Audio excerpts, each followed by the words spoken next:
Welcome to another episode of the Phoenix Rising podcast. I am your host, Lisa Hillier, and I am so grateful that you are here as I weave integral parts of this human experience together and learn and heal and dive into some uncomfortable conversations around what it means to be a human on this planet at this time. And today I have Martine de Luna on the show with me. And I love this episode so much as a huge part of my journey this past year has been healing with the masculine face of God, as well as the men in my life. And so Martine offers so much wisdom in the realms of devotion, of femininity, and of healing the relationship with the masculine face of God. And so Martine is a devoted wife and mother, while also a 3-time certified transformational coach for women. Her mentorship is about supporting women who are dismantling unhelpful beliefs against the masculine, God, men, and masculine principles in life. Through a weaving of gentle feminine practices and masculine integration, the women who are in Martine's field feel safe and supported in embodying grounded femininity in their life, relationships, and business. Her particular devotion is in mentoring married women in the remembrance of their feminine innocence and primalness of wives of youth. And she is in delicious devotion to women's nonverbal beingness towards their husbands through the sacredness of covenant union. And this is such a beautiful episode. If you feel called to support the podcast, please share, follow, subscribe, all the things. It really helps the conversations get to a wider audience. And reviews, if you could write a review, I would be so grateful. And if you feel called to support the podcast financially, there is a Patreon portal with beautiful workshops inside for you to access as soon as you enter into the Patreon. And as well for all my fellow Canadians and Americans that are in the territory of the wildfires right now, there is a link in the show notes for Wild Holistic, and the lung shield and the earth drops have been my go-to to support my body at this time with the smoke and all that kind of stuff. And so when you check out, if you use discount code Lisa, you will receive 10% off, and that goes towards the podcast. So it's a way to nourish yourself, support yourself, and also to support the podcast by receiving that discount. And so grateful, so thankful that you are all here, and let's dive into this episode with Martine. Welcome, Martine. I'm so excited to have you on the podcast. I know that I've had quite a few friends on the podcast and also people that work with you quite closely. So it feels like another soul sister in the working coming onto the podcast. So I'm really excited to have you here. So to start, what has been the journey that has brought you to the work that you're offering today, love? Yes. So I didn't always start off doing what everybody sees me doing now, which is relationship, mentorship, specifically with women, wives. But what brought me to this work was being brought down to my knees by God midway through my marriage. I've always been a coach. To be clear, I've always been in the coaching space since 2012 when I began. But this was more on teaching women how to have a personal brand. So this began on the second year of my career then as a parenting blogger. So for a long time, I think total of 5 years, I was a parenting blogger, mommy blogger specifically. And by the second year, women were desiring mentorship in that field. And so I kind of used my previous skills as a teacher, because prior to my marriage, I was a teacher in a preschool and a tutor for English composition. I kind of like applied my teaching gifts towards teaching women. So I would run workshops on blogging and online presence. Um, and then doing that for about 4 years when I had a second baby. And she really changed everything. Like, this is my little girl. So when I started, I had a little boy, and I had been married to my husband for about a year when I started my mommy blog. But then when my daughter came, she just brought a whole new layer of the kind of love, like the texture of love. Not that I didn't love my son, but when you have two small children and you're trying to be a girl boss, it just floors you. And it also affected my marriage, like this whole career of being the mom, boss babe, what have you, amalgamation of roles. It did not land well on my marriage. And I went down a dark path of self devaluation, of also arrogance and disrespect for my husband unconsciously, because in the topside world, it looked like we were okay. But internally, I was being worked by inversions of the roles, like what I now call like our organic male and female roles. Male and female, God created them, meaning he created them with different properties, roles, and functions, both spiritually and physically. I had thrown all that out the window for this unconscious templating of like feminism and women do it all, and husbands, they get to be secondary if you want to, just like a very androgynous type of relationship, unconsciously. So when a wedge positioned itself within our marriage, like we didn't know if we were going to work the marriage out, if I was willing to,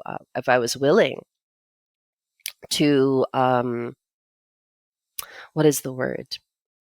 I'm going to use the word, if I was willing to be completely obliterated identity wise and fully step into the role of wife and mother. And that's when I was brought into, well, what we call here in the coaching realms, transformational coaching, the polarity realms. And I started to learn about like masculine and feminine, and then more of the top side masculinity and femininity, which I thought I knew because I grew up in quite a traditionally gendered household, with my mom being a homemaker and my dad being, the provider and protector, all of that. But it was in 2017 that I really gave myself to the study first. So at first it was studying, because Yeah. women in their masculine, like, let's study it, let's know what it is. But then, then I knew what it was Mm. when the Mhm. work itself worked me. Um, so we have like a couple of years of working with different mentors just to understand, right? Like understand more than just understand in the mind, Yeah. um, what it meant to descend into your feminine, into the feminine, the primordial feminine. Another path of that was also extrapolating what was not in alignment as well in these teachings with the faith that I practice. So I am a believer in Christ and I do follow his lineage, extrapolating kind of like what are the pieces that, are congruent with this path of mine and with the path that I have chosen, the frame I have chosen to animate within as human and as woman, which is the path of Christ. A little bit of that around 2019. Um, and then really stepping into the function of coaching around these realms and textures, um, starting 2020, right? So reverting from just purely teaching women how to, like show up as your best self and be who you are, to really be who you are. Remember the woman, the the one that God templated to be woman. Um, and so that's why it's called feminine womanhood, because there are different textures and there's a frequency to those words in particular, and why they are coupled in a phrase together, right? So to be feminine is to be like the mirror of the masculine in life itself, whether it is life and all its experiences that penetrate you and land within you to receive. And it is also mirrored to the man in your life. And men doesn't just extend to lovers and partners and husbands, but also to your sons. I have a very open heart, bleeding sometimes, if you will, for mothers to let their sons be men. So I hope that was sufficient. Beautiful. Yes. Yes. Can you Mm, dissect a little bit sure. what the traditional roles? There's so many pieces that I want to extrapolate from Oh, everything yeah. that you've said, but the more traditional roles of a man and of a woman and what that looks like, and also what the roles that we see in society where the inversions come into play Sure. really look like. Yeah. Okay. So, how I teach um, polarity. So, let's use that kind of like um, that frame for now.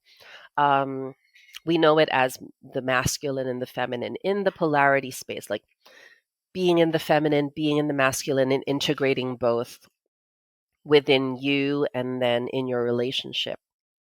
That's also how it looks like in traditional gender roles. It's just that, this term of traditional gender roles has kind of like a dichotomous, like, feel to it because of the genesis of that particular term. So, John Money, they consider him the father of gender ideology. He actually coined the phrase gender roles. And so that in and of itself has distortion already, even if it is used in the traditional space to define this is what a man does and this is what a woman does. So I just want to point that out so that we also have a context for what we may be colluding with unconsciously, right? So I don't use the term gender roles personally. Though on the top side world, when you look at my relationship with my husband and when I look at the relationship I had witnessed first as a marriage, which was my own parents, they did practice these so-called gender roles. So typically this looks like a male provider figure, meaning the man or the husband, and then there is a female recipient figure. So this is the resourcer, the housewife, the one who, if you extrapolate like a 1950s dynamic, he would be the husband going to the office and she would be the wife who would receive his salary and kind of manage it with the household. This was the dynamic of my grandparents, right? So my grandfather was a lawyer. My grandmother had 8 children, but she would receive, like in my culture, I don't exactly know if this is the same in American or Western culture, but in my culture, the woman would receive his entire salary, and he would ask her, okay, you allot what I have worked hard for. So my grandmother would give my grandfather kind of like a budget. And like, oh, here is, with what you brought in for the family, here is, where we will distribute everything. So this was like a very like obvious gender role assignment of tasks and functions. So if you can see the male, the husband, the patriarchal figure goes out into the world, works hard, and then brings everything home income wise for the wife to assess and like redistribute to create the home. That is the typical traditional gender role dynamic. So that was in the 1950s. Like literally, my grandmother was a 1950s housewife. You fast forward it to today, um, there are still elements of that, but because like we've evolved quite rapidly in humanity with a lot of ideologies and narratives and oh my gosh, like the psychology world alone, right, brings in so many layers of how to navigate your humanity. Like now it is atypical sometimes to see that dynamic, especially like in Western culture, which was the birthplace of egalitarianism, right? And so now you might see more androgynous, polarity wise relationships, 50-50 relationships, where the husband and the wife or partners, they don't have to be married. Um, it's almost unconscious that they will go 50-50, that all the expenses will be cut in half. It'll be very like much a agreement of you have this, you take care of that, I'll handle this. You don't have a say in how I handle that because that's my money and that's your money and all of the things, right? It's very different now because we're navigating all the progress that we have made. And I say progress sometimes in air quotes when I talk because there are, like benefits to all that has happened, but there are also at the same time costs that are paid to accrue those benefits. One of the things that I particularly am passionate about in my work is helping women to remember their potency as women before the whole sexual revolution came in and implanted, like that's a very specific word, implanted ideas about what women could do and what they should do. This was also the time when the term gender roles was coined, right? When the sexual revolution came around, the term gender roles was coined by the infamous John Money.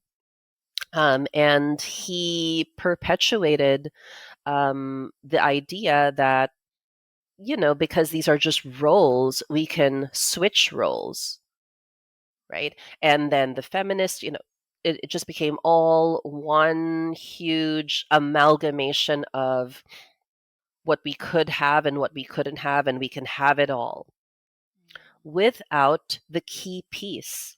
Well, we're still male and female.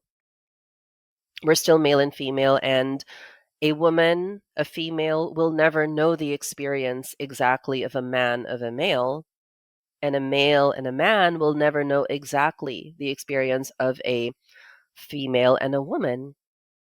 And sometimes I joke about this with my husband, like when it's something just so viscerally male or female. He's like, and it usually has something to do when you're talking about those parts down there, right? Like, um, like sex, for instance. I don't know what it's like for a man to have an orgasm, just like he doesn't know what it's like for me. For a woman to have like it goes down to that particular like dynamic that makes us so opposite from each other.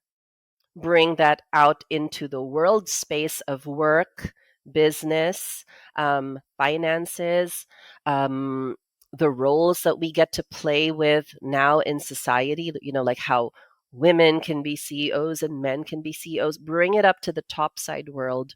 And it is still also the same thing. As a woman, even if I'm a CEO, I will never know what it's like, the male experience of life as a male CEO. We tend to not look at that, but Yeah. there are profound differences with how men and women experience life, right? And this is kind of what I sit in spaces with women, and recently with men too, right? Because I've started to mentor couples, married couples as well. And it's really interesting how, when we start to appreciate biological polarity, like fundamental truth polarity, that it all makes sense. It's kind of, we remember who we are. And there's that guiding verse in the book of Genesis in the Bible: male and female, he created them, meaning there's two different entities that produce and propagate life, not just literal life, but also in like the world of what we are right now, like our modern world. There are still going to be masculine and feminine energetics at play at all times in every space, whether it's in the physical, biological realm and in like the spiritual, unseen realm. Mm. So, yeah. Beautiful. This is the second time this week I've heard that name, John Money. I think it was, and I don't know a lot about him at all. Mm, mm. It must have been, I was watching the documentary, What is a What is a Woman? woman? Yeah, yeah. Okay. Okay. And that's where he came He's in. also mentioned in some books that women have written. I believe he's also mentioned in Louise Perry's book, The Case Against the Sexual Revolution, and Okay. such texts. Yeah. So the sexual revolution, what was the potency of women before the sexual revolution? Hmm. And then how did everything change? What was it about the sexual revolution that changed women and men Hmm. as well? So again, we have to like have context here of how history is written and transmitted through the time and eras. So typically, what we know about like the sexual revolution was that it empowered women for sexual access and liberation. Prior Mm, to that, it would be very taboo for a woman to like sleep around. Not that it wasn't being done, but it was being done clandestinely, in secret. mm, mhm, Um, and the power that women had before the sexual revolution, and this is where you could bring in, people kind of like bring in the argument that that's gendered, was motherhood, the ability to choose if they wanted that or not. And the sexual revolution and feminism painted that as oppression, mm, like that wives were simply like sex objects and in a usurious relationship with their husbands. I mean, this was the picture painted by the the history of the time, right? What became the dominant narrative that we know now, right? But prior to that, women have always been able to work. It's just there were certain capacities in that frame of like capitalism or like the corporate world where the biological truths that make men men and make women women were very visceral. So in the 1950s, for instance, you have a lot of these like situations where a woman was a corporate secretary. She was a secretary. mm, There, she was a flight stewardess, right? You can't even use that word anymore. You have to use attendant now, right? There was always like a female role that was always it looked like a supporting role mm, to like, stewardesses and then the pilot. There were no female pilots before like the 1980s, for instance. Um, Similarly, there were women were associated more with, again, like these, what history paints as these secondary roles to men. And so, what egalitarianism still does is try to say, well, there's no difference with a male CEO and a female CEO. But when you go down to our bodies, like these things that we live in, and that Mm-hmm. our hormones compose like our unique genetic mix and chemistry, there are differences. There are. And these are the things that we always had. Like, we always had power over our bodies. Yes, there are some, and I say some because usually history paints it as all men were abusive to women. But it's Mm-hmm. really, and I believe Jordan Peterson was the one who said this to a feminist that he was having an interview with.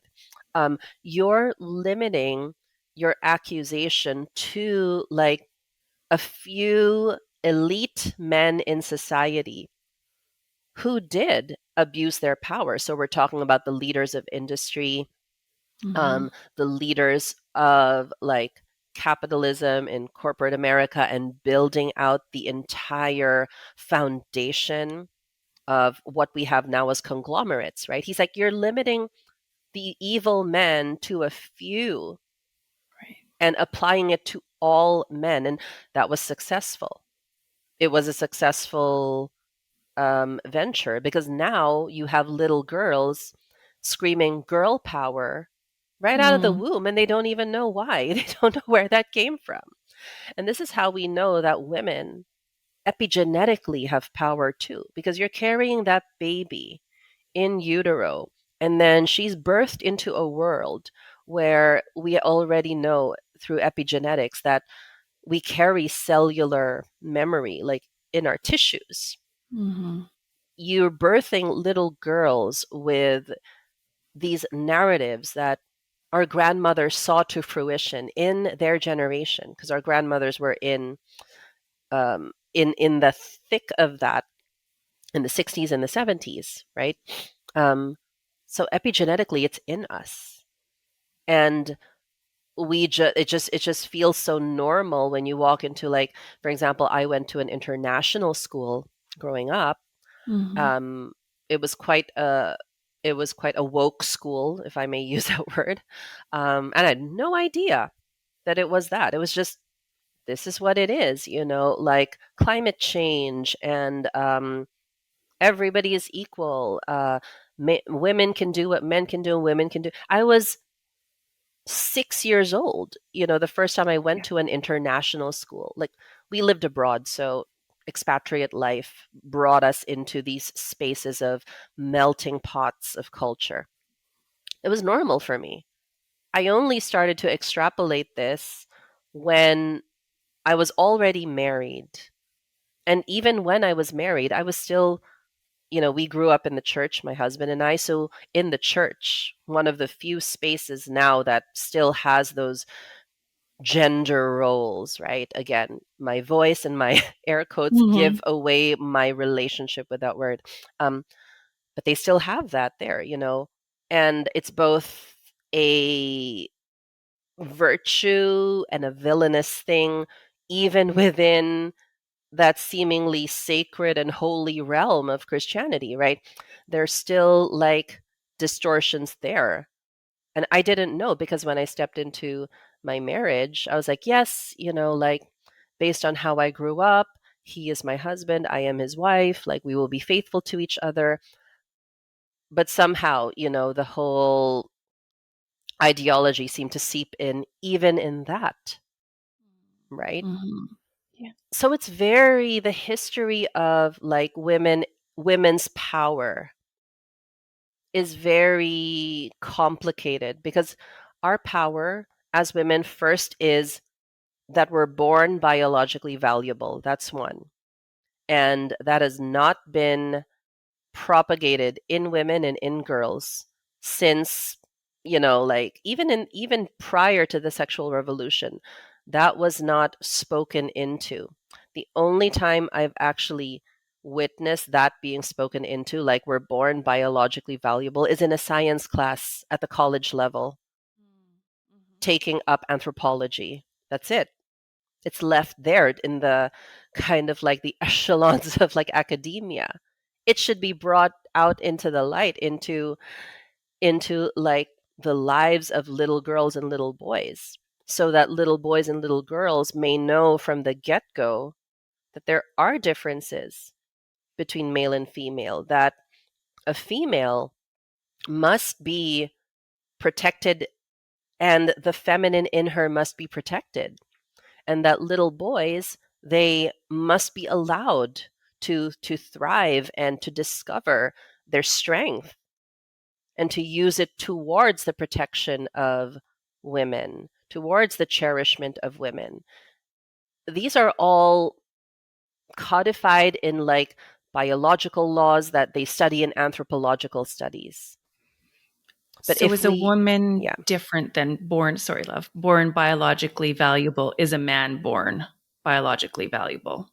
yeah, so that term, we have to understand the anthropology lens of that term, right? Yeah. So the reason why females, let's call it female, are valuable, even among animals, is because they carry the progeny. Like that's our function. We have wombs, we have uteruses, we have the capacity to hold life.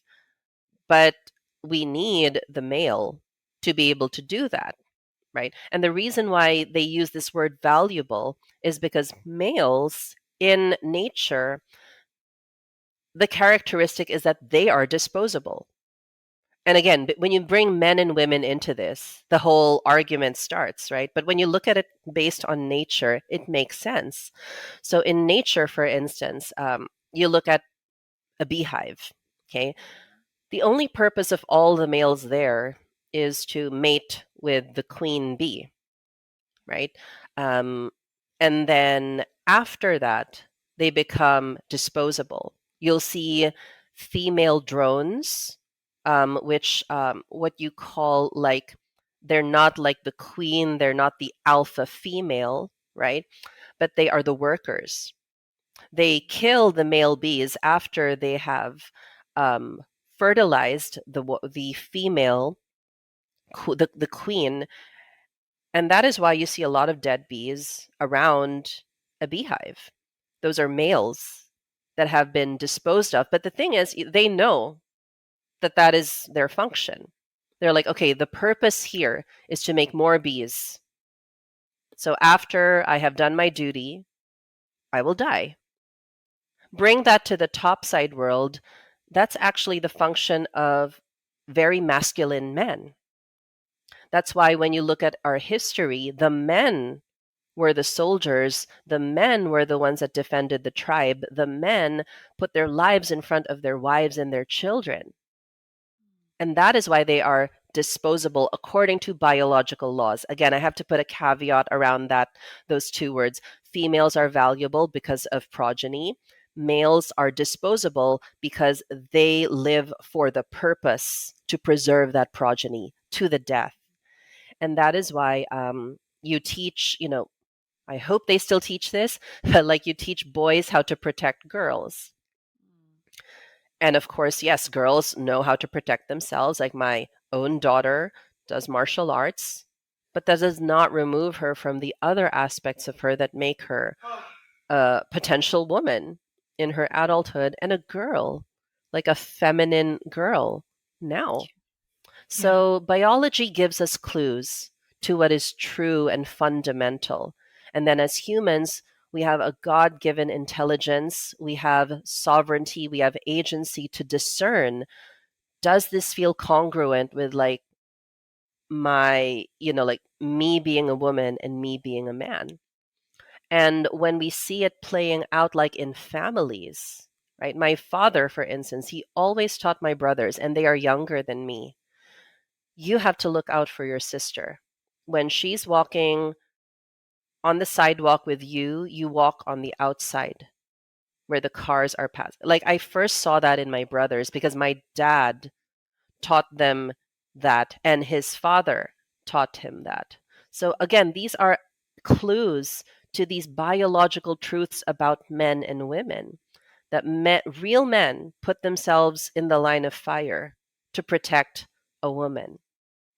Sadly, that's been distorted, it's been thrown out, like the baby has been thrown out with the bathwater, essentially, in conversations we have about what women can do and what men can do. But the conversation actually has to be, and Dr. Pat Allen, um, relationship psychologist, said this. She's like, women have to feel good in order to do good. And when do we feel good? When we know that we are protected, we're safe. That's why you have all of this, is it a safe space, coming out of like the feminist narratives, right? And then men, they have to know, they have to do good in order to feel good, she said. And that plays into that biological truth of, if I'm not useful, I'm disposable. Plays into the fact that most suicides are by men because they feel useless. And again, there's so much that I could get into here, and I often do in spaces with men and women now. But it's all going back to male and female. God created them a certain way. Yeah. So Yeah. let's see how that is and where that shows up. What was the main inversion that separated men from that role as being the protector of the Mm. feminine? Well, it's a very new inversion because Mm. historically, and again, this inversion was written into, like, encoded into the collective psyche of women through the sexual revolution. But prior to that, like, um, they say, like, and when I say they, I mean those who write history and deliver it to us now, they say that women have always been in like positions of, um, they've always been vulnerable. Biologically, that's true too. So I want to say, I will always go to, like, and my clients know this, to the biology of it, like of our nature as female. Biologically, that's true. Like, we are weaker. Like, we have 40% less bone density, for instance.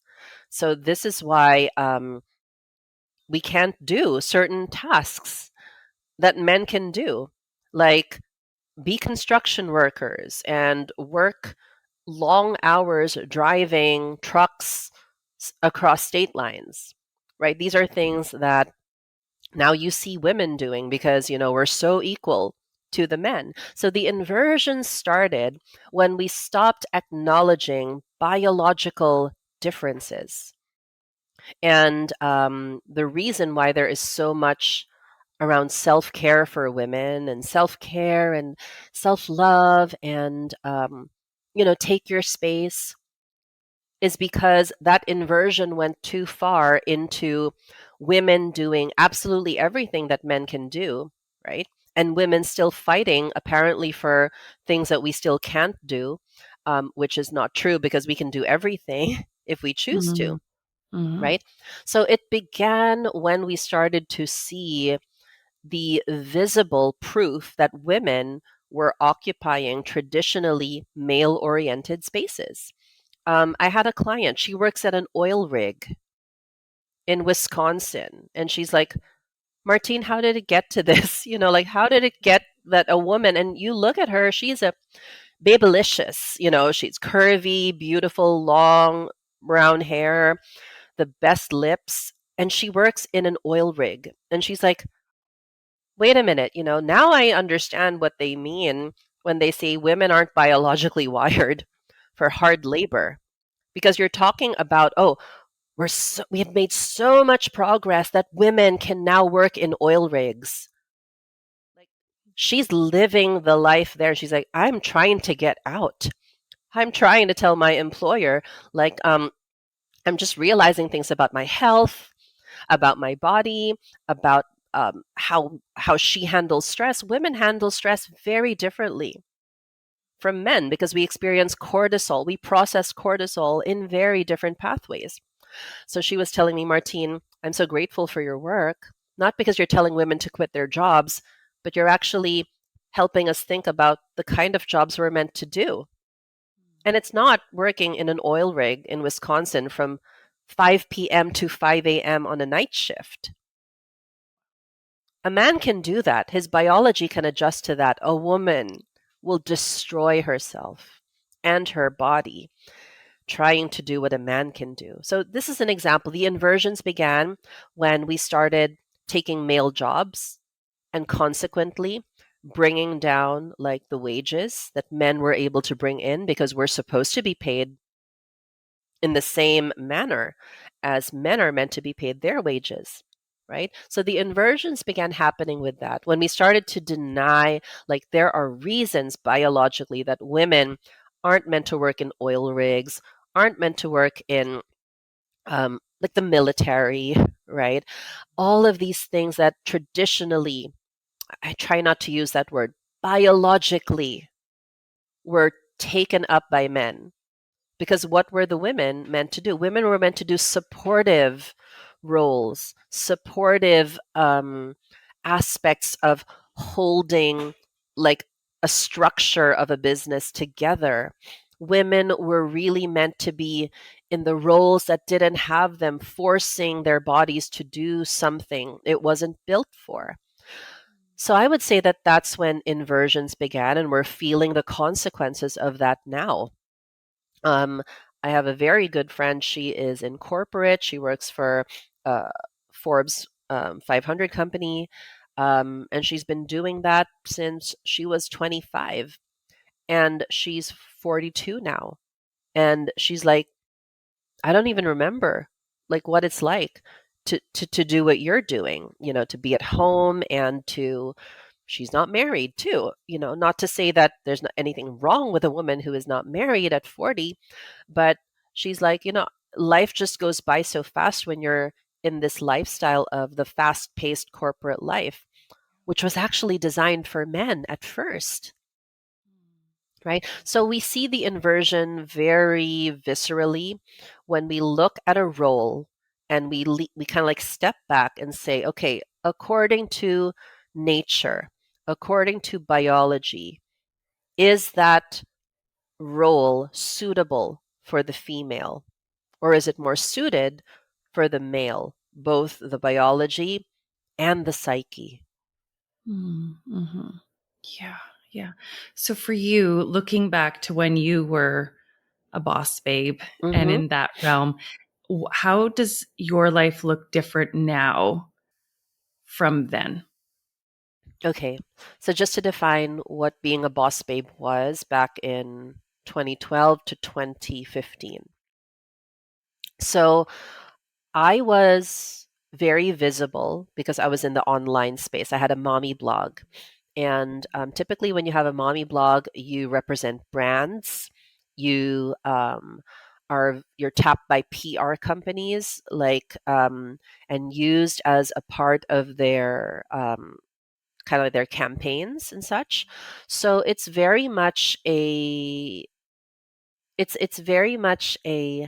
manicured life.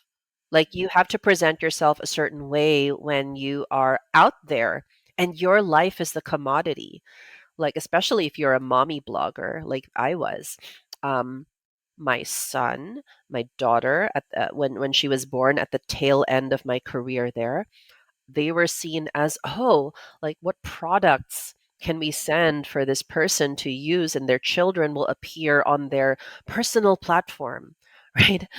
For them to talk about our product. Like, it was very much a machinery. Like, where did I fit into the machinery of this bigger picture of these brands and where they position themselves in the market?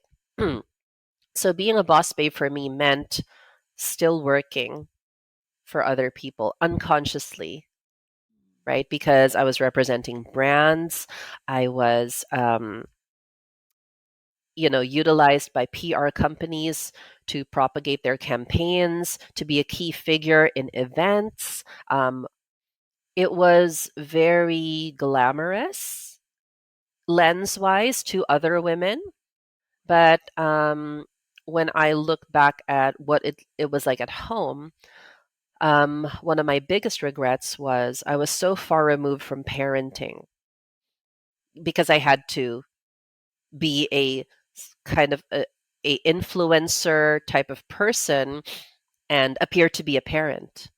But the truth of that was like the cost of that is time away from your child and then paying for childcare to take care of your child. Nothing wrong with childcare, but when you parentify the person that you hire for childcare, then there's something wrong.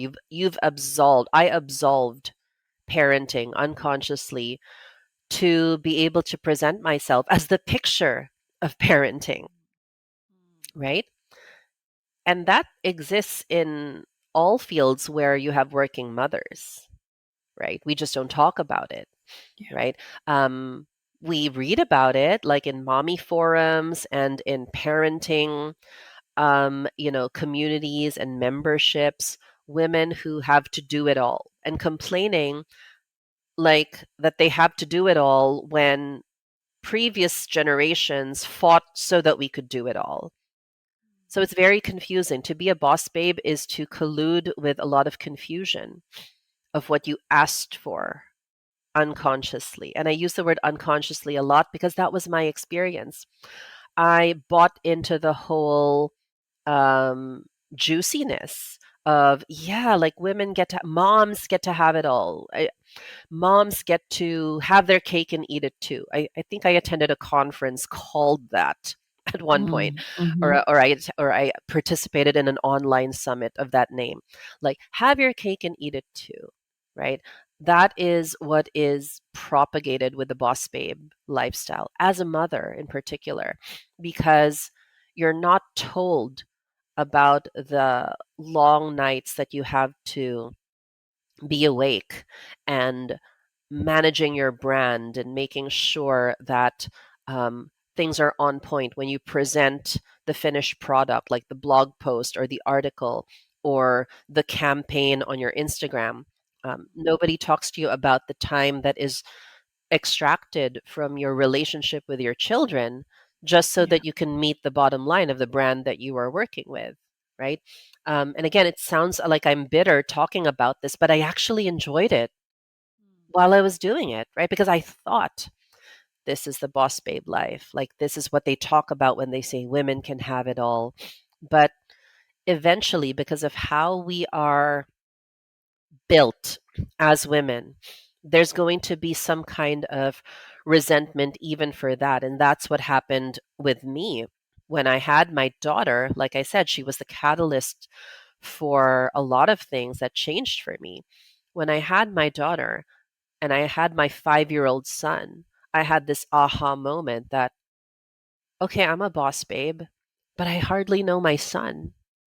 And I'm going to do it again with this baby. And at the time, she was on contract already for 6 months for diapers, like. So it was so like that's when I woke up and I said, wait, hold the phone. Like, I can't do this again. I became conscious in the moment that she was around 10 months old, I think, right? And I said, I I I think I quit at that moment. I left my readers hanging, and I fulfilled my last contract, and I told my PR company I don't want to take on anymore, and I couldn't explain why. And I at that point I think I credited it to postpartum confusion, depression, right? But I feel that it was really like God waking up my system, waking up the mother, the true mother in me, not like this shadow of a mother, right? Because I felt like whoever was mothering my son was just a shadow of me. Literally, it was a babysitter, right? And the truth of what I wanted stared me in the face through my little girl. And I remember that God moment that I had. Like, God said to me, like, here is everything you asked for. At 8 years old, you prayed to me because I was already a Christian at 8 years old. You wanted a baby girl one day. Here she is. Your childhood prayer, your true desire. Because when you're a child, that is a true desire, if ever there is one. And I'm like, okay. I kind of like woke up there. I did a whole like easing out of like the lifestyle of mom bossing. I only retained my clients. And even then, my clients started, when I started to talk about inversion, I didn't use that word at the time, but I talked about confusion and the dissatisfaction. Even with great wealth and great influence, I said, there's something here that doesn't feel right anymore. And then my own clients were saying, you know what? I feel the same way too. Like all of these strategies are beautiful, they're wonderful, but I feel like I'm going to have no more time with my family. And that is when everything kind of like stopped for me. I stopped actually offering that particular aspect of my consultation. And I started to support women around stress and down regulating what they had on their plate that was too much, right? Down regulating their systems towards what was too much for them, rather. Yeah. So I started to learn about somatics, really the nervous system, and all of these, the whole other realm of what I hadn't realized was necessary to be a healthy woman. I like did a pendulum swing to the other side of that. So from personal development and personal branding, the whole other direction. And that's typically what happens when you wake up to a distortion. There's fear at first. Then there's the sense of I've been betrayed by something. Like this whole painting the picture of the boss babe sounds good on the top side world, but they don't tell you about all of like the gunk that comes with it secretly and unconsciously. So I did like a whole pendulum shift. There was a point where I didn't even want to look at my laptop. I was like so grossed out by the idea of producing any content, and content was my life, right? So I had like women have that. One of my mentors, Jillian Pothier, says the feminine loves to die. It's like she loves to die and like just be in like the darkness of her own experience. And that happened for me with the boss babe thing. I hated her so much to the point that on the top side world, I looked like I had migrated to traditional gender roles, right? Because that's Right. how we interpret it. Okay, so she's all housewifey now, like she always was, but now she really is. It was interesting. Um, and again, like that's the beauty of us and our biology. Like this full range of the feminine that we talk about, it's not just in archetypes and in the psyche. It is lived through this physical body, this vessel, through how our health is manifesting, through how our hormones are speaking to us, through how our brain responds to our heart, brain and heart coherence. It is all very much a whole human experience. So, this is how I try to speak to women, kind of extrapolating it from, again, the very type of conceptual polarity concepts, bringing it down into like the flesh, blood, and bones of our experience. Mm. Um, and Can you that speak to, sets so many women free. Yeah. yeah. Can you speak to the descending of the feminine and what that means Hmm. to, yeah, in the descent? Right. So typically, when you're in the boss babe archetype of your life, right, you are using masculine um, energetics towards your success. And we see this very much in how men achieve success. So, something I learned about biology is that women in the natural world, there is no hierarchy for them. There's no hierarchy for females in the biological world, in the world of nature. You can see this in female lions in a pride, right? They hunt together, they commune in raising the offspring together. Like in nature, women have always come together without a hierarchy in place. It just doesn't exist. We tend to forget that as humans because as humans, we're very intelligent. And so we can adapt and we can have leaders like Betty Friedan saying these things about like, well, women should be able to like rise in power too in the same way. She didn't say it in the same way as men did, but like we can do that too.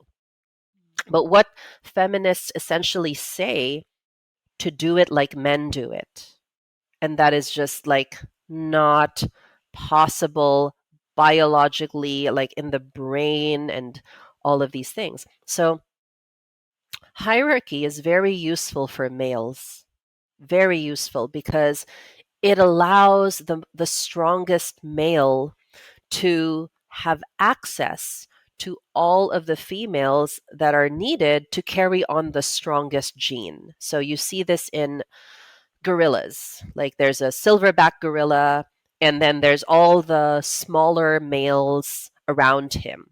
These smaller males don't mate with all the female gorillas. It is only the alpha male that does so. And my mentor in biology put it simply. He's like, you can consider like the beta males as like the gay in nature. They don't reproduce, just like gay people don't have natural children, right?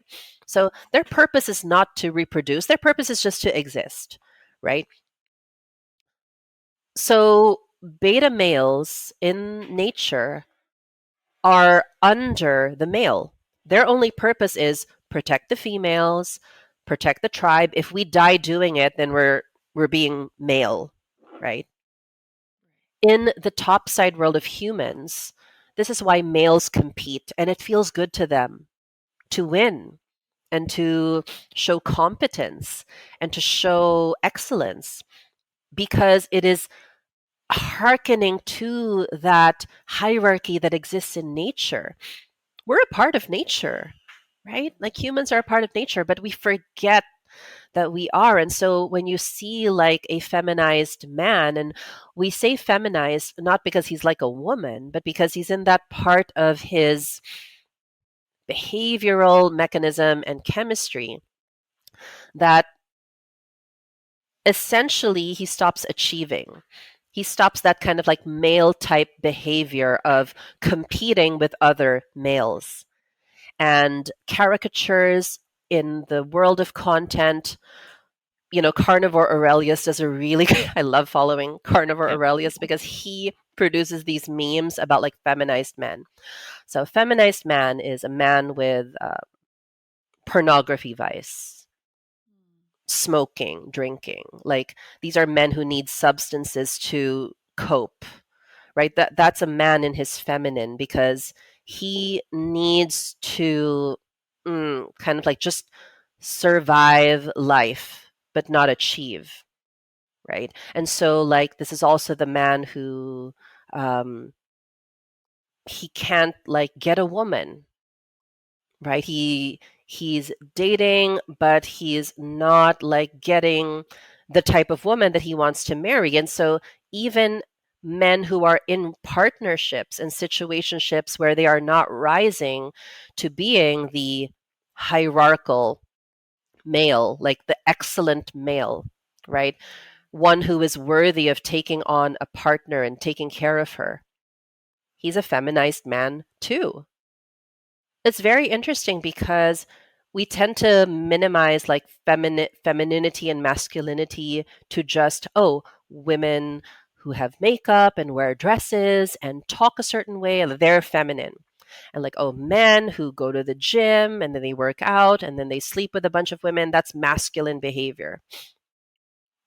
But actually, if you look at the personalities of people and you look really closely at the dynamics that they have with interacting with other human beings, a overtly feminine looking woman can actually be doing that in her masculine energy.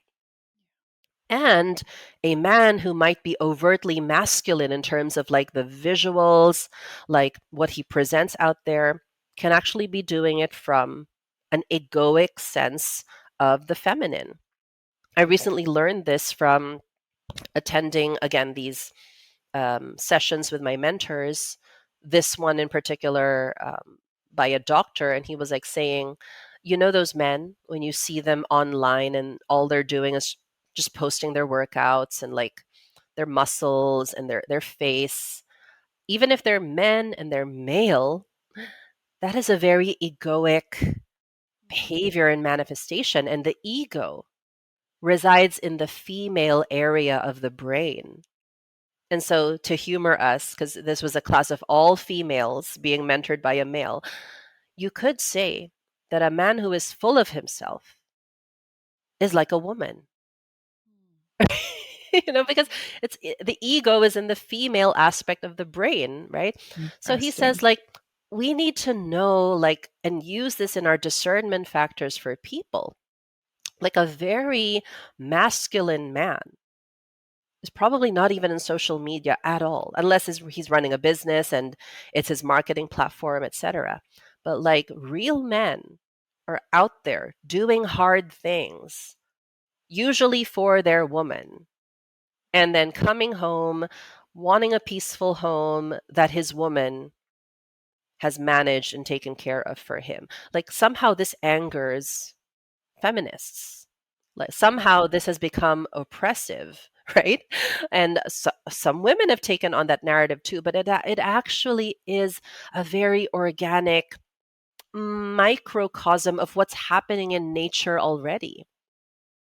If your husband is working hard because he wants a promotion, that's just like these beta males trying to figure out how to topple the alpha male gorilla, if they can Yeah. hope to do that, because that's what happens in the wild. Like, I think I want to be like an alpha male. I'm going to try and kill the alpha gorilla. In the world space, that looks like a man saying, I want to make a better life for my children.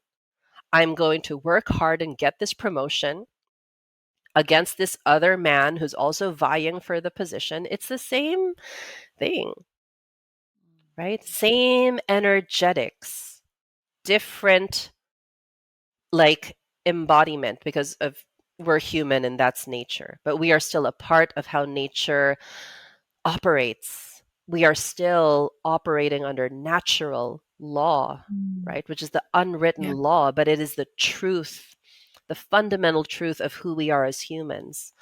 So to remember that is crucial to restoring like true polarity between us. Again, to borrow that phrase from Dr. Pat Allen, women have to feel good in order to do good. Men have to do good in order to feel good. In nature, that looks like Mr. Alpha Gorilla killing off all the enemies and all the intruders so that all of the females with his babies can feel good, feel protected. He's doing good and he feels good doing that so that the woman, the female within his territory, can feel good to have more of his babies, to carry on more of the progeny. If we can remember that that dynamic already exists, and we have the opportunity to remember and reinstate it in correcting the inversions that have happened against our biology as men and women, then I feel, like we will see more of these recalibrated family dynamics, which, like women in our spaces, we're holding the space for now. We're holding the space for women who didn't have present fathers, who probably had dominant mothers in their creating in their masculine energy versus being in their feminine energy. So, yeah, I don't know if I went too far off track there, Lisa. That's beautiful. I love the tangents. They always get us But to. that's the descent. That is really I Mhm. don't make it complicated. I just say let's look at nature, Yeah. because Yeah. And that is peeling off all of the layers of civilization and society that society has built very well, by the way. but it has removed us. If we're talking about the descent, that is it. Like the earth, the the the mother aspect of the creator is the earth. That is why lineages have called the earth a female organism, right? Because the descent of us as women is simply just remember that you're a woman, that you're a female, like you have biology on your side. You were born biologically valuable. So sometimes a lot of what women experience when they descend from creating in their masculine is just becoming a woman.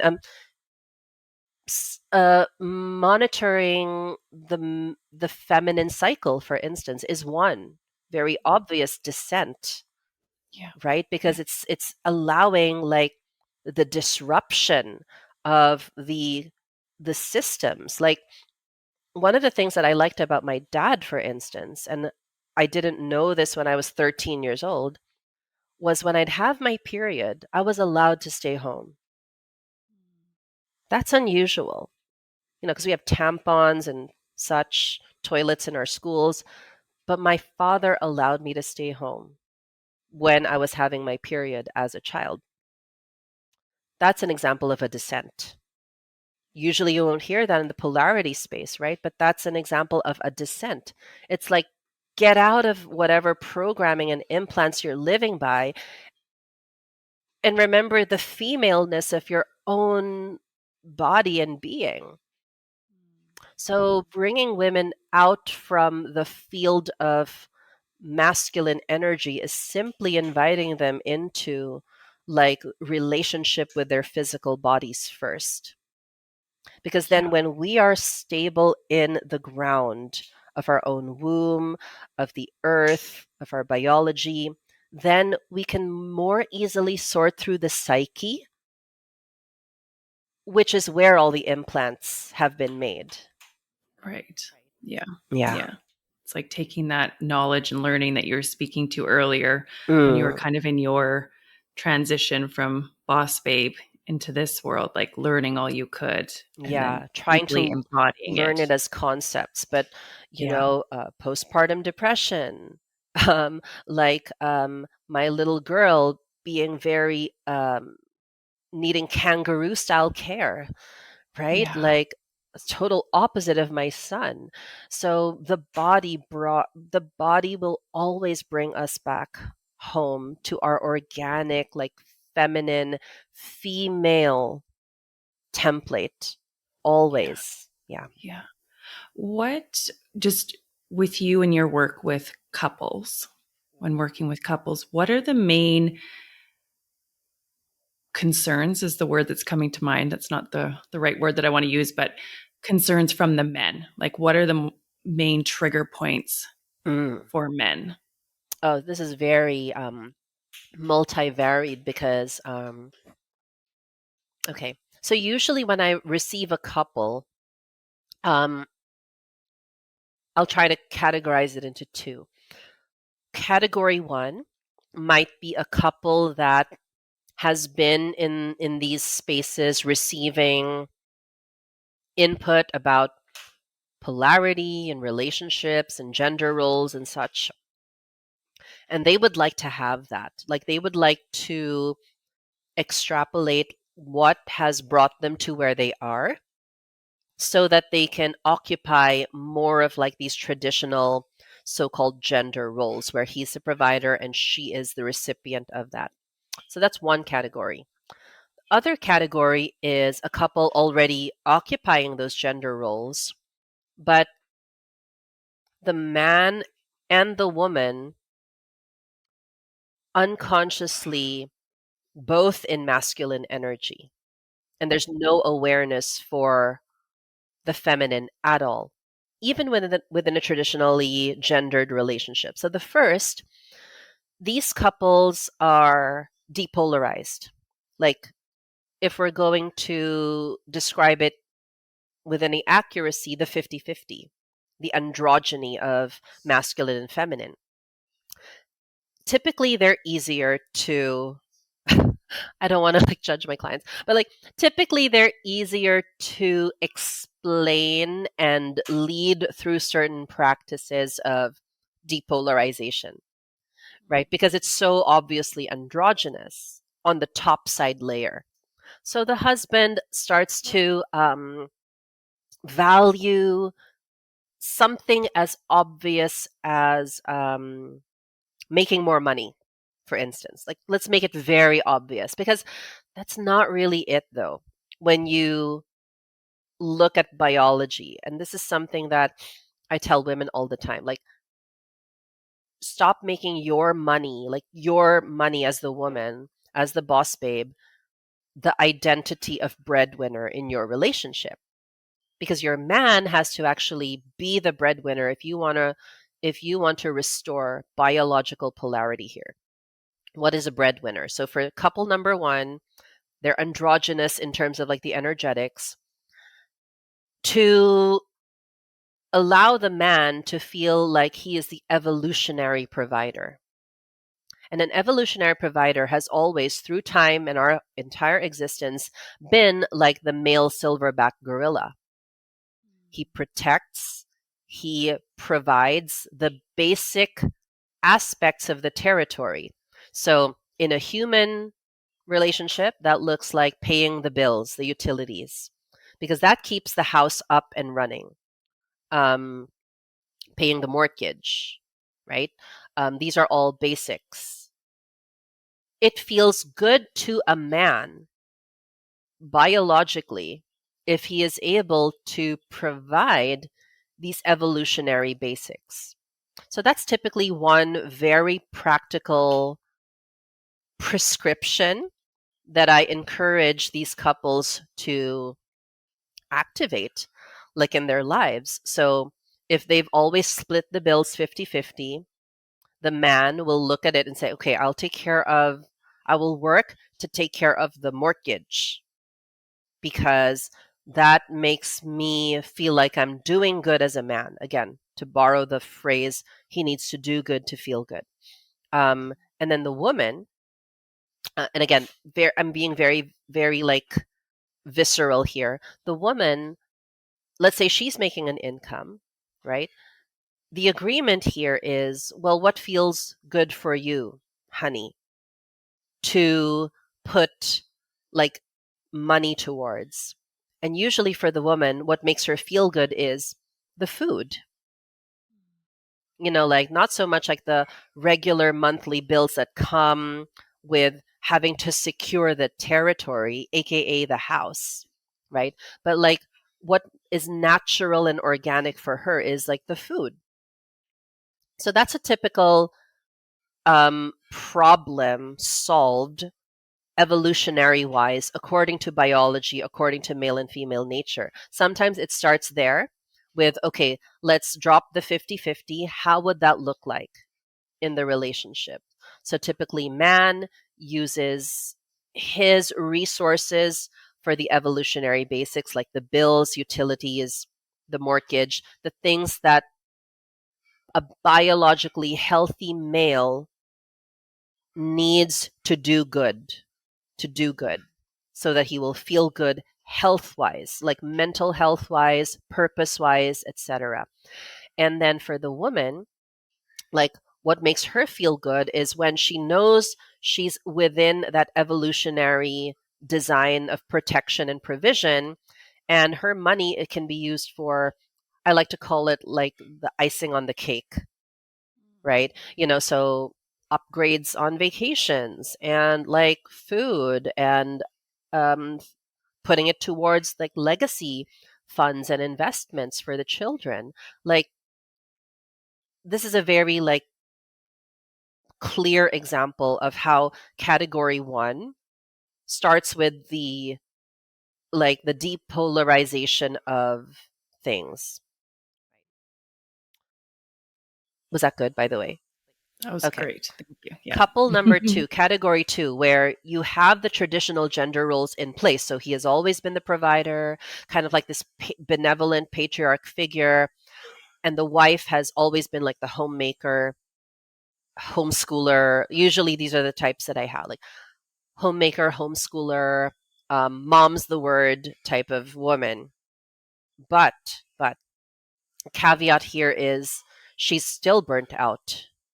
She is still like kind of animating the traditional homemaker role, but in masculine energy. And this is something that I've spoken with several women about, how, yes, we can animate like these very gendered roles of like the man going out into the field and doing his purpose in the career space, and then the woman being at home taking care of the kids, taking care of the house, taking care of everything.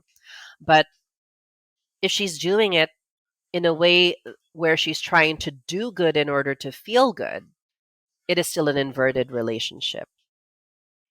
So typically what I help these type of couples do is I introduce them to the texture of masculine and feminine energy, which is actually a concept that comes from my side of the world, right? The Eastern culture, where we have yin and the yang, where tantra comes from, um, these are the realms of like the South Asian and the Asian lineages.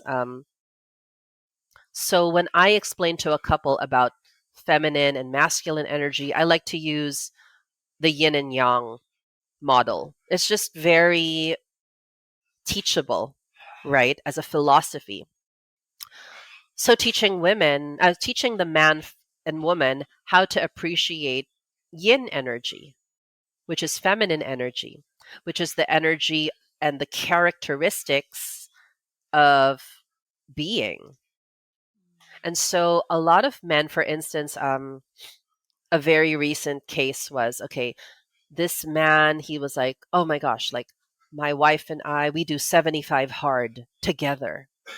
And I don't know if you're familiar with Andy Frisella's 75 hard, but basically you No. wake up at 5:30 in the morning, you do a 45-minute workout, you read a book for 15 minutes a day, and then in the evening you do another 45-minute workout. It's a mindset program created by a very I love Andy Frisella. Like I think he's one of the most like admirable entrepreneurs for me as a man, for masculine energy for men. But this like 75 hard, having your wife wake up with you at 5:30 in the morning to do a fasted workout with you, and then she has to go the rest of the day like homemaking and holding the fort together is not honoring the way she's built. So some of the things that I have to support these couples through is your wife is not your bro. Your wife is not your gym buddy. Your wife is your woman. And her workouts are not going to look like yours. Her meals aren't going to look like yours, right? Her nature isn't at all like yours. And so for a lot of these like traditionally minded men, to give them a aperture of the feminine from the female's perspective. And then the funny thing is, a lot of these females don't have the aperture either. Because a lot of like what you have to prove to be feminine in these traditional spaces is how much you can do at home, how much you can do the housework, do the cooking, do the cleaning, sometimes by yourself. And it again plays and colludes with that whole like masculine texture of achievement. But the feminine's texture of success is her ability to resource. One of the teaching pieces I like to use, even if my clients are not like Christians or anything, is the archetype of like the what we call the Proverbs 31 woman.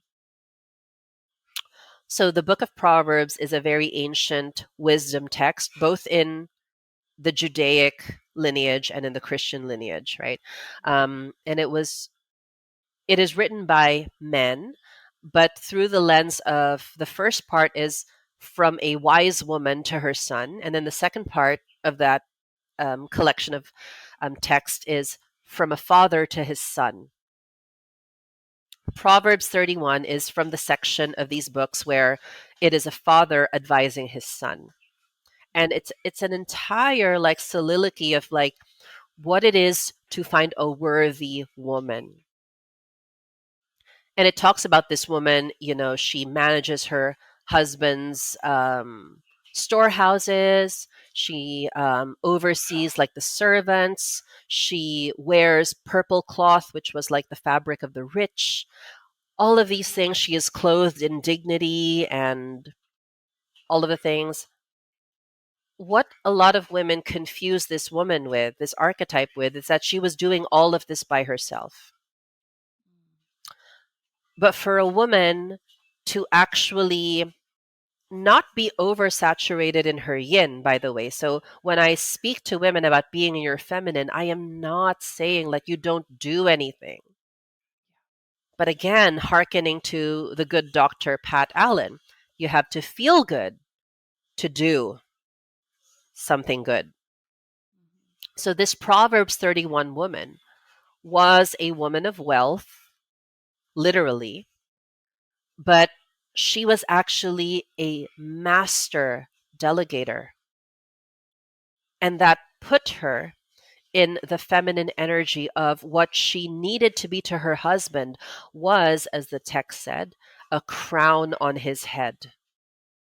A crown on his head and an oracle. The text says she speaks life into her man. Beautiful. And we Beautiful. see this in the polarity space all the time, like a woman is the oracle and whatnot, right? It is true. Biologically, too. Like when you speak life to your man, you are in that organic expression and understanding of male nature. And you are resourcing without having to migrate to a masculine energy for success, right? So if you can speak life into a man, you're an oracle, right? There's nothing you have to do for him. You just have to like be that nourishing presence and being to him. In the ancient texts, when you said that somebody was a crown to you, it was a position of honor. So this is why I tell women, women have not been, men have probably been more oppressed by other men than women have been oppressed by men historically. And we're not going to go into the whole tit for tat thing. But with these couples, what I try to help them see is this Proverbs 31 woman, this archetype of a master delegator, of an oracle to her husband, of the crown to her husband. She did not do this all on her own. She was not a solopreneur, right? Like that was a huge thing in my boss babe days. I'm a solopreneur, boss babe queen. She resourced, she delegated, she had servants, she had a village, right? And so a lot of the times, category 2 couples, where they have a traditional dynamic, a gendered role relationship, I help them to diffuse that and to kind of like separate and extract how they're feeding into each other and really make it very visceral of what the feminine needs and requires and how the feminine will disrupt many times, like life itself. So these women, the outcomes are typically they hire help to help them out. If she's running a business, creating like a team or a system or structure to hold her so that she's not the only one managing her online business and she can be fully present for her children. She can also like delegate things that are typically, I get this a lot. Like I have 2 house helpers, right? And I get told that, oh, you're such a princess. First of all, like the village concept is embedded in my culture. I live in a compound with other relatives. I'm not alone here. right? So I come from a culture where yin is it's preserved. It is honored. It is not because she is entitled. It is because she can give from her overflow as a woman when her woman is seen and I don't like to use the word validated. It is witnessed and honored again, like that crown on his head. And so once a woman can receive this somatically, right, this is when she can actually be fully rested. For instance, like she no longer gets up at 5:30 in the morning to do 75 hard because her Mm-hmm. husband knows that that's why she doesn't want to have sex in the evening, right? Because like she has no energy because she didn't get her 9 hours that her hormones needed in order for her to be like a fully functioning female. Yeah. So a Yeah. lot of the depolarization that happens here in a topside gender role, like visible gender role relationship is awakening masculine consciousness through feminine energy. And sometimes that takes a while because you're also talking about women that come from lineages with mothers that were also in their masculine without knowing it and not having a even a flavor or reference point for the feminine or what it means to be in that yin or what it means to have and embody like feminine energy. So yeah, I would say for these couples it takes a little bit more support and holding. Yeah. Um, Yeah. Yeah. Just coming back to the sexual revolution, mhm. what does casual sex do to the oracle archetype of a woman? Okay. So there's so much to already show us that women pair bond more efficiently than men do anytime they have like sex. And when a woman when so a woman's oracular capacities in my like in the way that I see like my particular aperture, um, it is intimately encoded in her physical body. And, like biology provides this for us already. We can choose to submit to fundamental truth or collude with ideological narratives. That's the only choice point here. And so it's actually very inorganic, let's say, when women are so they they make their visibility like it's kind of like they use their visibility as an empowered feminine woman as validation, unconscious validation, right? I see this is probably an edge here because I haven't talked about it publicly a lot. um, but there's an edge here in the devotional feminine space that I want to speak into. So what I'm seeing a lot of is kind of a distorted collusion with power as an oracle. I have massive like respect for the oracular capacity of the feminine. But when it comes to a point where she is unconsciously colluding with some type of hierarchy, like, oh, like I'm such a like worthy woman. I'm such a like any man would be lucky to have me as the oracle for him. Like I'm seeing that.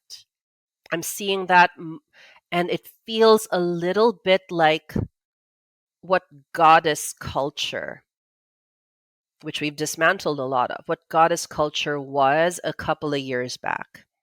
Yeah. where women were encouraged to like put their physical body out there for all of like social media to witness and to be unapologetic with, because our sex is powerful, which it is. All of that is true. None of that is a lie.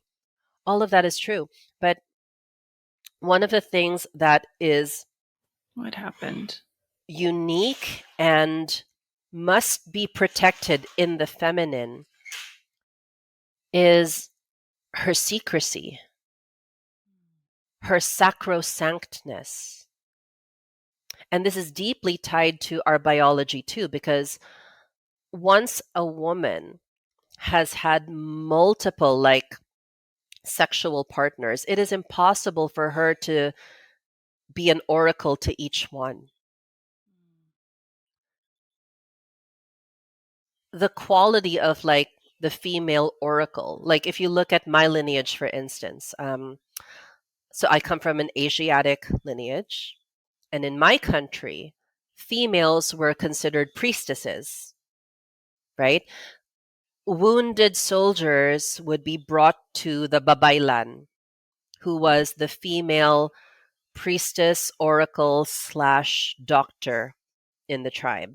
So she held a very reverent position. Some were married, some were not married. But for those who were born and bred to be babaylan, priestess, their only function was to heal, like to be brought into to no, she was never brought into, you were brought to her, right? To be in her presence and simply like receive the gift of her oracle. That is a very holy, sacrosanct function, right? And I think what's happened like in like even the devotional feminine space is we've become a little arrogant unconsciously of our oracular capacities, because even these have to be submitted to a higher power. And the thing with babaylan, with the priestesses in my lineage, which have all been erased, we've become a Christian nation, a Catholic nation. Um, they were beholden to Bathalang May Kapal. So Bathalang May Kapal is our Godhead in my lineage. God the Father, the literal translation of Bathalang May Kapal is God, creator of all things. They were submitted to that higher power. And if a woman is in these spaces today, um, taking ownership of her oracular gifts, then she will be submitted to God first.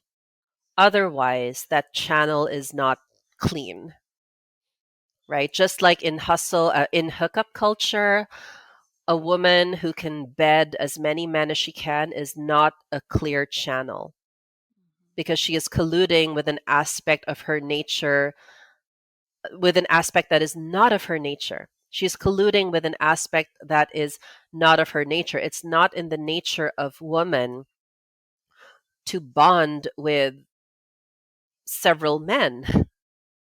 This is why the whole body count um, kind of like conversation that we're seeing right now is horrifying, because you see how many women are so lost in the idea that they can have it like the male species. And this is not to say that the male species is also, gets like a pass to be promiscuous either.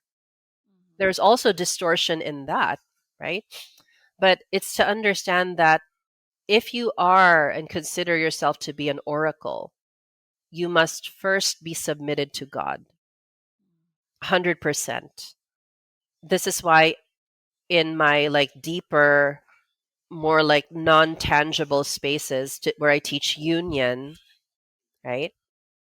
When I say union, I'm not just talking about marriage, I'm also talking about the relationship of the feminine and as the woman with the masculine in life itself, God, men, and masculine principles.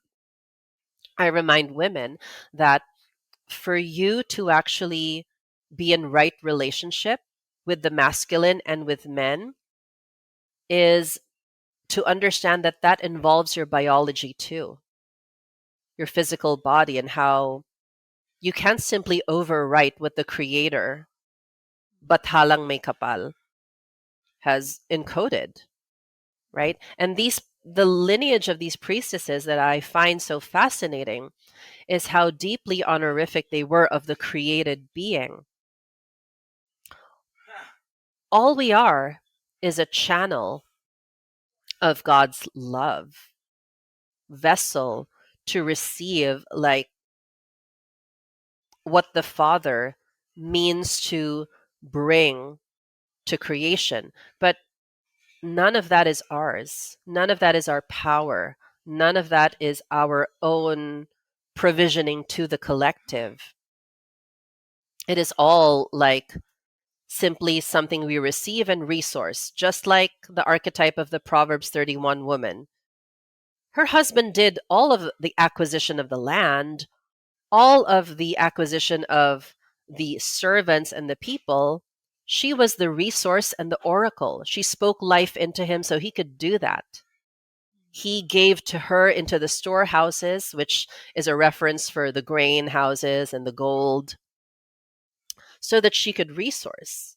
Nothing that the feminine does is from purely her, right? And I feel that, there's some kind of like unconscious arrogance right now that we need to, we need to confront and humble ourselves again before God. Because if we start to collude with this arrogance, then we are no different from the lineage that we say we burned down to the ground, the whole goddess collusion, and that we are goddesses and we create our own reality and all of that. Um, so, yeah, I feel like that's an important piece for us to be aware of at this time and in this era. And we get to humble ourselves, deny ourselves, and kind of reposture ourselves with God. I like to I like to talk about the posture of being at the feet of the Father, right? Not just in a spiritual sense, but sometimes in a very physical sense, like somatically, when we're in the practice of devotion, to learn how to do things from our knees, metaphorically, energetically, and sometimes, like even in the topside world, when we are serving our husbands and we are serving our households and we are serving the collective, right? Yeah. It's Beautiful. just a whole piece that I myself am still unraveling. Mm. Hmm. What's been your biggest lesson along the way? Oh, goodness. It's that the more I think I receive and know, the more I don't know. And the more capaciousness I still get to create to receive, right? And this is the beautiful nature of both the female and the feminine. So I think that is also a huge piece, is to mm, kind of like really be in relationship with our femaleness, right? And to always like orient everything that I experience to the organic woman, to the organic female. It's how I teach my daughter how to live. It's how I expect my son to live as well according to his nature. And we can talk all about like how I almost energetically castrated my son, right? Mm-hmm. So to really like be in honor of male and female nature, I will always go home to that. That will always be home for me, and I live it in the witnessing of my own children, whom I hold so preciously as the seed of the next generation of men and women. Right? It's something I can't unsee anymore. I live it every day. Like, am I teaching him to cherish, or is his father teaching him to cherish her? And I think my husband is very much in alignment. We're very much in alignment with our beliefs about male and female roles, what men are supposed to do, and what women are supposed to do.